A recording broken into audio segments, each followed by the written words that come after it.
Hello అండి. Welcome back to our channel. అలాగే ఈ రోజైతే మనం సఖీకి సంబంధించినటువంటి బ్లాక్ ప్రింట్ యూనిట్‌కి వచ్చాం కదా! ఒక చీర అసలు ప్రాసెస్ ఎలా అవుతుంది? ముందంతా కూడా వైట్ కలర్ బేస్‌లోనే ఉంది.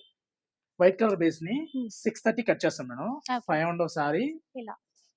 80 సెంటీమీటర్ బ్లౌజ్ అన్నమాట. తీసుకొని నెక్స్ట్ ఇలా క్లిప్పింగ్ చేస్తాం అన్నమాట. ఇది డై చేయటానికి. డై చేయడానికి బోర్డర్ కి ఇది బాడీ అంతా ఇది వస్తుంది. డై చేసిన తర్వాత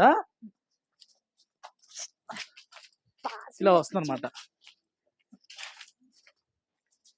ఓకే. బాయిల్ ప్రాసెస్ అవుతుంది. హ్మ్. బాయిల్ ప్రాసెస్ అయిన తర్వాత 2 టైమ్స్ ఇలా తీస్తాం అన్నమాట. ఓకే. కలర్ ఏమైందంటే మ్యాచ్ టు మ్యాచ్ దిగిపోతుంది అన్నమాట. ఇక్కడ దిగిపోయిన తర్వాత హ్మ్. సారీని ఇలా డ్రై చేస్తాం. ఓకే. డ్రై చేసిన తర్వాత హ్మ్. ప్రింట్లు వేయడం స్టార్ట్ చేస్తాం అన్నమాట. ఓకే. ఒకసారి ప్రింట్ ప్లీజ్. వేసిన తర్వాత హ్మ్. మళ్ళీ డ్రై చేస్తాం. ఆహా! ఇలా ప్రింట్ వేశారిప్పుడు. మళ్ళీ అవునండి. ఇది డ్రై అయిపోవాలి. అవును. డ్రై అయిపోయిన ఇలా. తర్వాత దీనికి లిటిల్ గా స్టార్చ్ వచ్చేసి హ్మ్. డ్రై అవుతుంది. మళ్ళీ ఫినిషింగ్